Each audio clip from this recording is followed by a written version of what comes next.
I am Nirmalya from Big Mint, and we are delighted for this wonderful opportunity to share our thoughts and insights and our data on the Asia Steel Forum, a prestigious platform. And my thanks go out to the organizers and the partners and the sponsors of this event, notably SNS Korea, as well as My Steel. Today, I'm about to speak on the Indian steel industry outlook for the financial year 2025. And I will talk about the outlook in general and also certain trends going forward. So, with your permission, I will present my screen for Bigmint here. We are a trusted platform for price reporting, market intelligence, and consulting for commodities. We specialize in prices and indexes, data and statistics, insights, consulting for the ferrous and the non-ferrous metals sector. So, just to dive straight into the topic, India's crude steel capacity and production are both slated to increase in the years to come. As we know, the World Steel Association has already said that India happens to be the brightest spot on the global steel map, where demand and production are rising exponentially with each passing year. Here we have an infograph in front of us which shows that from FY20 onwards, there has been a substantial increase in capacity from a level of 157 million tons of crude steel annually in FY20 to a level of 172 million tons of crude steel annually in the in the financial year FY24. This is expected to go up to 191 million tons of capacity by FY25. So we are about to see an increase of about 90 to 20 million tons in crude steel capacity annually from financial year 2024 to financial year 2025. Likewise, we have also seen an exponential growth in steel demand and production in the country. Production has reached a level of 152 million tons. It's about to reach a level of 152 million tons in FY25 from a level of 144 million tons in FY20. And production has increased from a level of 111 million tons in FY20. So we can see that between FY20 and FY24, the financial years, production has increased by over 40 million tons, which is really phenomenal considering the steel industry perspective in India. And capacity is also increasing exponentially. India's crude steel output, according to the Ministry of Steel, from January to October 2024, stands at a level of 123 million tons, which is about a 6% year-on-year increase. Production in the year 2023 stood at 140 million tons. The basic thing that we are seeing here is that steel demand and production in the country is closely aligned with GDP and economic growth. The overall economic engine drives steel production. So steel production is largely aligned with GDP, but there has been a tendency, or there has been a phenomena that we have been observing since the COVID outbreak, and especially post the COVID outbreak, that GDP is being consistently outpaced by steel production in the country. So the growth in GDP numbers are getting overshadowed or outpaced by the growth in steel production post-COVID, thanks to the huge surge in infrastructure capacity in the country and the government's focus on sustained infrastructure construction in the country, that steel demand is currently outpacing GDP growth post-COVID. This was a phenomena, I'm sure my audience will remember, that this is a phenomena which happened in China in the early years of this decade of the current of the current century. I'm sorry, and where phenomenal growth in steel production was seen from the year 2000 onwards. That same phenomena is actually happening in India right now, and India is on the cusp of a huge growth in steel production and demand. According to the World Steel Association, India has emerged as the strongest driver of demand growth since 2021, that is the post-COVID period. And in its latest short-range outlook published in October 2024, the World Steel Association has observed that this trend in India's exponential growth of steel production and capacity is expected to continue, and this will be the main driver in the global steel market in the years to come. Of course, one other major thing when we're talking about capacity is that we have to be mindful of the exact enhancement in capacity coming from the blast furnace, basic oxygen furnace sector, which is the integrated steel sector in India, or the primary mills in India, who contribute largely to this exponential enhancement of steel capacity. Uh, as we know that going forward, JSW Steel is targeting a total annual crude steel capacity of 50 million tons by 2030. Current consolidated crude steel capacity of the group stands at a level of 30 million tons. Also, AMNS India, which is another major steel producer in the country, is increasing capacity exponentially by the current decade, and AMNS is targeting to expand capacity to 18 million tons by the year 2028 and 24 million tons by the end of this decade. It is also considering building a greenfield steel plant in the state of Andhra Pradesh, which is about 17.8, so nearly 18 million ton steel plant, which is coming up. There, a 7.3 million ton blast furnace is also going to come up in the midterm. The other major steel producer, Tata Steel, also has plans to touch a level of 40 million tons by 2030. Current annual capacity is around 35 million tons. Likewise, integrated steel producer SAIL is planning to expand capacity phenomenally in the coming years in its different integrated steel plants spread across the country. So the enhancement in capacity, crude steel production capacity, and the enhancement in production is going to be phenomenal in the years to come. So, as I was discussing the route-wise crude steel production in India, of course, we see that in FY24, the route-wise crude steel production in India, the production stood at over 144 million tons of crude steel, out of which, according to the Ministry of Steel data, 61.61 million tons was produced, which is about roughly about 43% of India's crude steel production. It came from the basic oxygen furnace, blast furnace route. About 31.6 million tons of production, which equates to roughly 22% of total production, came from the electric arc furnace route, while the induction furnaces in the country accounted for over 51 million tons of production, which is around 35% of total crude steel production.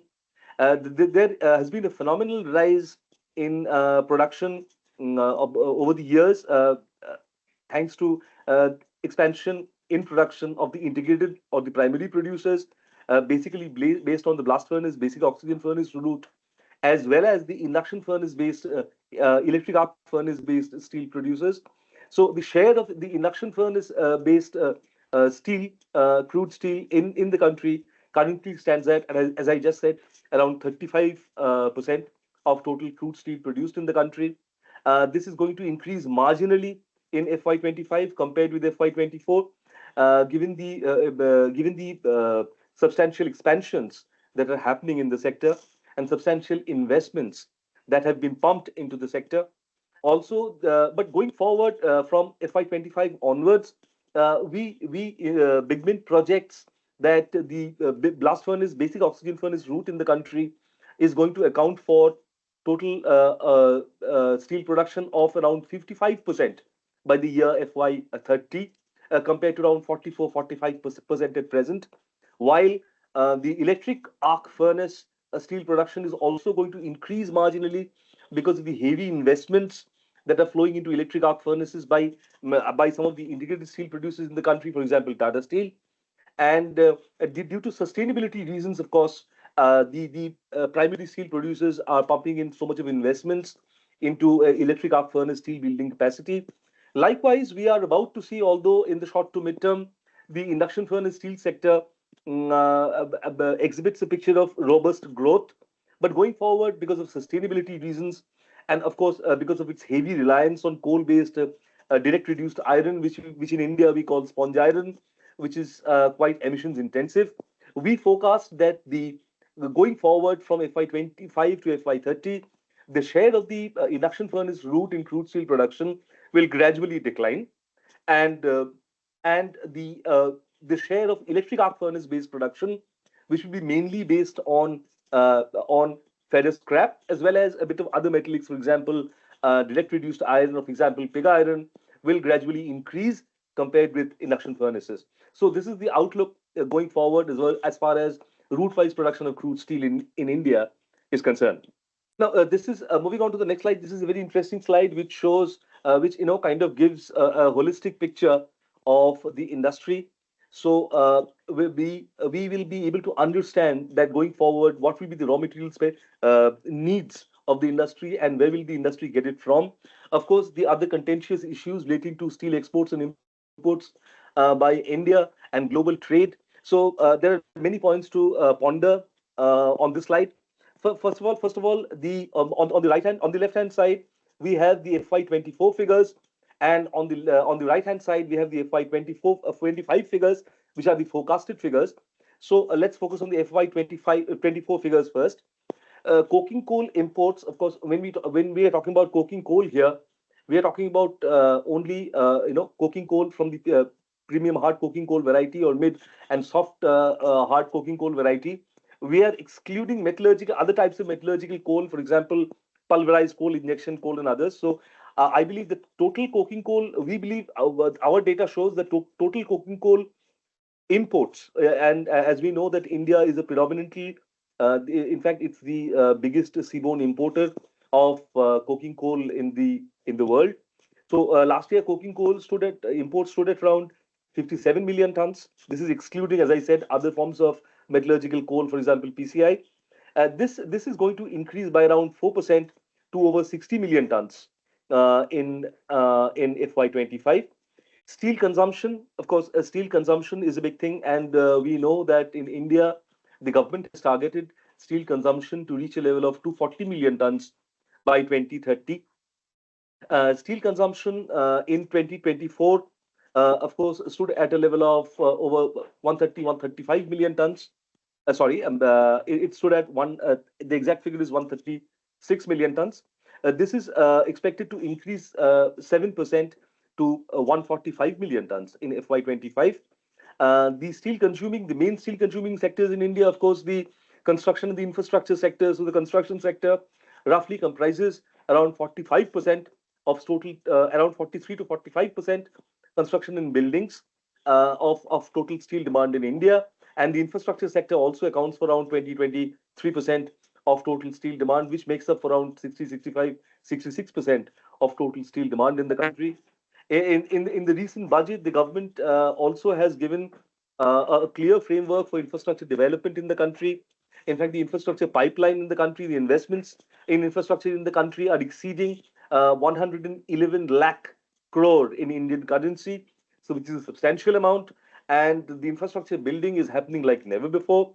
In fact, India, as we know, is one of the fastest growing economies in the world, and that is mainly being driven by infrastructure, which is boosting the demand for steel. Particularly, this is the scenario that we are witnessing, which has close parallels with China at the start of the century, from 2000 to 2015, 16 onwards. There was steady development in infrastructure growth in China and construction in real estate growth in China, which actually propelled steel demand, massively in China. So I think that phase is India is witnessing that phase currently, and this will last for another 10, 15 years till the time that India has a developed infrastructure to boot. So of course, infrastructure will be the prime driver of steel consumption going forward in India. Now, to come to the highly contentious subject of steel imports into the country. So this, as we know, we have been reading, it's all over the place, it's the talk of the town actually, that imports are increasing into India. There has been a phenomenal rise in imports into India of late. In this year, in 2024, there are very many factors to ponder in this respect. For example, weak global demand. Of course, we have seen that recently the World Steel Association has given its forecast that steel demand is under serious pressure because of a continued pressure on the manufacturing and on the construction sectors globally.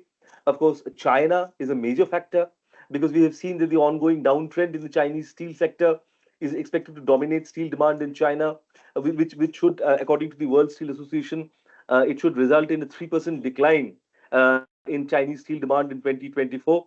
And this decline may not be that sharp in 2025, but the World Steel Association, of course, there are conditions. But the World Steel Association has said that demand in China is going to decline another 1% in 2025. So there is a growing possibility that the bearish outlook, in fact, which has engulfed the steel industry globally, is exerting a pressure on global steel demand. And in fact, India, in fact, to use a word used by World Steel Association, that India is one of the brightest spot on the global steel map, which is why, due to weak demand globally, India is witnessing consistent and steady inflow of imports because of weak demand globally, because of weak demand in China, mainly the Chinese real estate sector, because of weak demand in Europe and in other places. So a lot of steel is coming into India because Indian domestic demand is still high, and because there have been so much of imports into the country. But still, we believe that imports by in FY 25 will stand at a level of around 9 million tons, which is just about a 2, 3, 4% increase compared to FY24. So that may not be a major threat. On this front, I should say that the Indian government has recently proposed a 20% safeguard duty on steel imports coming into the country. It has also mulled a no objection rule to imports of different kinds of steel into the country which do not satisfy Indian standards, the Bureau of Indian Standards. And the government has a steel import mechanism which is also looking into the kind of imports that are coming into the country. And there is a sustained focus on reining in imports to support the domestic steel sector, to support domestic steel prices. So, of course, going forward, due to the tightening of quality concerns, quality regulations, due to the tightening of different kinds of trade mechanisms, we believe that imports won't actually skyrocket from here on. It will kind of moderate going forward into 2025. And so there is not a possibility that there should be a huge surge in imports going forward. Of course, steel exports are a concern, as we know, steel exports, because as I already said, that due to weak global steel demand, steel exports by India have been hampered. Steel exports by India have also been hampered because of weak Chinese domestic demand and China's drive to channelize more of steel exports into the world. As we already know, that China has surpassed its 2023 steel exports by now in 2024, and it looks like that exports will cross over into 110 million tons, a little more than that, possibly. So that could be that's a lot of steel which is coming into the global markets, not only in India but in Southeast Asia as a whole, in Latin America, into Europe, and in several other places. So of course, this is going to be a major problem for Indian exporters, and because of different kinds of price sensitivity of other steel importing nations, that China's comparatively cheaper steel exports are garnering more, attracting more buyers compared to India. So of course, the 20% drop that we are projecting in steel exports is a major concern for the Indian steel industry.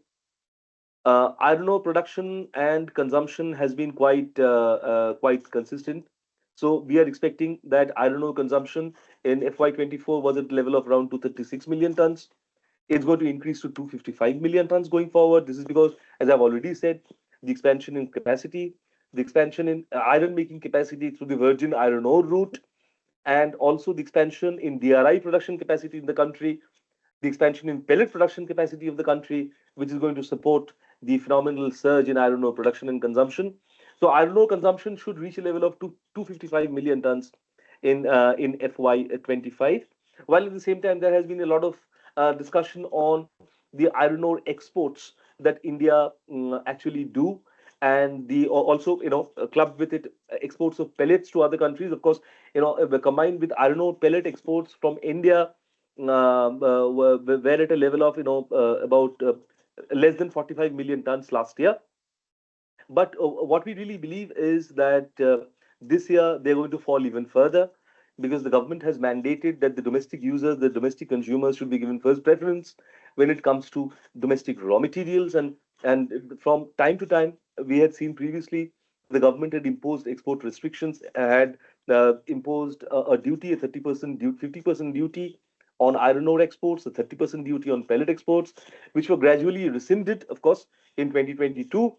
But then still there is the possibility, or there is the prospect, that export duty could be clamped on iron ore of grade above Fe 50, 57, 58%, and which could again put a brake on exports, and make more of domestic raw material available for the domestic steel producers. So this is the scenario. Of course, scrap consumption, as we know, due to sustainability reasons, due to different other reasons, scrap consumption is increasing year by year. India's ferrous scrap exports also, excuse me, India's ferrous scrap imports also have increased phenomenally over the years, and they are going to be at a particularly high level also from 10 million tons. We are projecting exports to remain, imports to remain at a level of 10 million tons and not increase very much. This is because of two reasons. Number one is domestic generation capacity of ferrous scrap, which is going to increase marginally, because the government is taking steps to regularize the sector, to financially streamline the sector. And this is basically the domestic scrap generation ecosystem in India, not unlike China, is a little bit unorganized. So the government is trying to organize the sector, to financially streamline the sector in order to generate more of ferrous scrap for domestic use. The government has taken up policies such as the ferrous scrap, the scrap recycling policy in 2019, which seeks to boost domestic scrap generation. Recently, the government has taken up policies, for example, the vehicle scrappage policy. The vehicle scrappage policy is also expected to boost domestic scrap generation in the country. So, going forward, of course, imports will rise, because India's demand for ferrous scrap from the steel making sector will rise, but India's domestic scrap generation will also rise. So this is the entire scenario as far as the raw materials are concerned. We see that in a comparative perspective, where does this India steel industry stand? So as we've already said, in FY24, crude steel production was at level of 144 million tons, which is going to increase to 152 million tons in FY25. Scrap, as we know, scrap usage stood at a level of 34 million tons in FY24, which is expected to remain at the same level. Again, I'm reiterating that because of expansion and exponential growth in the domestic direct reduced iron sector, that scrap consumption is remaining at a particular level, and that the induction furnace producers or the other electric steel producers are using more of DRI rather than scrap, because of cost considerations, price considerations, and that is why the consumption of scrap is going to be at a more or less similar level in comparison with FY25, FY24. But going forward, this should increase. Iron ore, as we've already said, consumption is going to increase to 255 million tons, which shows a steady growth of 8% year on year. And pellet production, of course, there has been substantial expansions in capacity, in pellet making capacity in the country. This is largely because of two reasons. The sustainability factor, of course, because pellets gives a natural energy efficiency in iron making compared to iron ore of low quality or iron ore fines. In the DRI sector, India's DRI production capacity currently stands at a level of 62 million tons, and production last year was around 52 million tons. So in the direct reduced iron sector, pellet usage has gone up over the last 10 years from a level of 30% to 60% in comparison with the iron ore lumps. This is also largely because the availability of iron ore lumps in the countries and the availability of high grade iron ore in the country are depleting. So naturally, pellets is going to be a natural choice of steel makers for the DRI steel producers. I think pellet has emerged as the preferred option. Therefore, there has been substantial and extensive growth in pellet capacity in the country and pellet production in the country. Likewise, the integrated steel producers, the blast furnace based steel producers, also have really increased their uptake of pellet. So the pellet, about 5-10 years back, it was around 5-10% of the burden, but now many producers are increasing pellet usage to even 50, 55, 60% of the burden. So which means that for the integrated steel producers, for the sake of energy efficiency, for the sake of better chemistry in the blast furnace iron making process, that they have increased their uptake of pellet, and therefore the pellet capacity and pellet production in the country is increasing rapidly. So as we see here, that pellet production is going to increase 19% year on year in FY25. That is our projection. The other main thing is on the metallic mix that we have seen. The metallic mix of in crude steel production in the country in the financial year 2024 stood at a level of total production. The metallic mix was 87 million tons of hot metal production, mainly by the integrated sector, and 52 million tons of DRI production. So that was the metallic mix.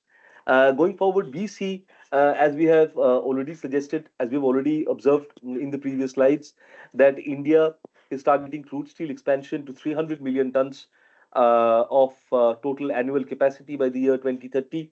And total production will stand at a level of 255 million tons. So the metallic mix will, of course, going forward, change in favor of hot metal, which the next slide in the next slide I will explain.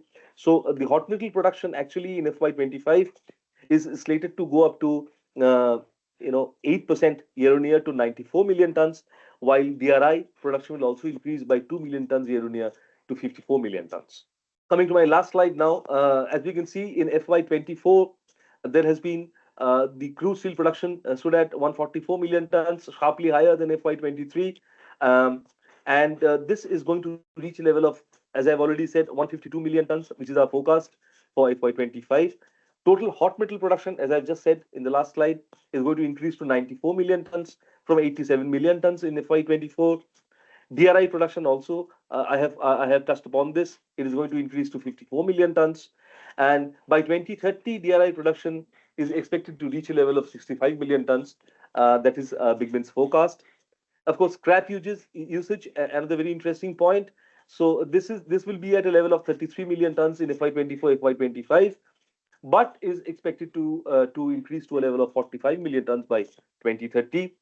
Iron ore consumption, we've already said, iron ore consumption is expected to reach a level of 350 million tons by 2030, while for FY25, our projection is that iron ore consumption will stand at a level of 255 million tons.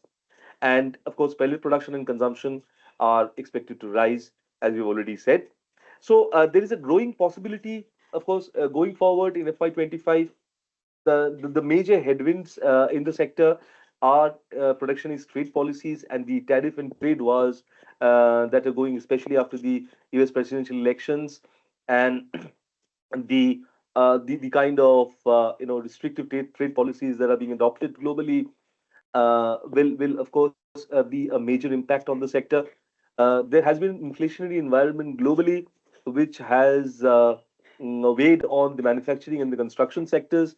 So this will be a major thing to this is a major thing which is going to be a headwind for the global steel industry going forward. But hopefully, things will gradually improve going forward. Demand in China, as we have seen, government policies. There is a growing possibility that more substantial government intervention will happen in China, and support for the real economy, for the real estate sector especially. It could bolster the Chinese economy in 2025. And the government, of course, is mulling steps to bring the economy out of a kind of deflationary environment that it is currently in. And if Chinese domestic demand increases, the surfeit of steel supplies by China into the global market will slowly decrease, and that will really add domestic capacity building, and that will really help the domestic steel industry in India. The Ministry of Steel has already said that India's steel demand will grow exponentially, even outpacing GDP, as I said, going forward. And by 2032, if India is not in a position to raise its capacity to over 300 million tons and raise production to over 270 to 80 million tons, it could well be that India will be in a position to import steel from other countries. So that's going to be a major threat for the Indian industry. Therefore, sustained and steady capacity building is the need of the hour, and what I really believe that is not going to happen if there is a lot of cheap steel imports happening into the country, and that has to somehow stop, and that will act determine the shape of the global steel industry going into FY25. Of course, the one other thing that I forgot to mention was the phenomenal change that is happening in the industry due to decarbonization efforts in general, and decarbonization efforts will gather steam. They will gather pace going forward. India has an NDC. India has a net zero target of 2070. The government has already taken up a target to reduce the emissions intensity of steel making up to a certain level by 2030. It has other incremental targets going forward for 2040, for 2047, for 2050. So it can really this is a trend. This is a pattern which is going to determine the course of the steel industry going forward. But for FY25, what I really believe is that Indian steel imports may not shoot up from current levels, and they will only moderate going forward, which will help the domestic steel industry to continue with its rapid and sustained capacity expansion, and the rise or the growth in steel prices gradually, because of gradually declining imports, will support the steel sector going forward into FY25. Thank you so much. Thank you so much for giving us the opportunity to share our thoughts and insights on this prestigious platform. We look forward to sustained and continued interaction in the days and years to come. Thank you so much. 위대한 승리를 만드는 건 무엇이라고 생각하나? 용감한 영웅? 수많은 병력? 아니, 철의 기술이지.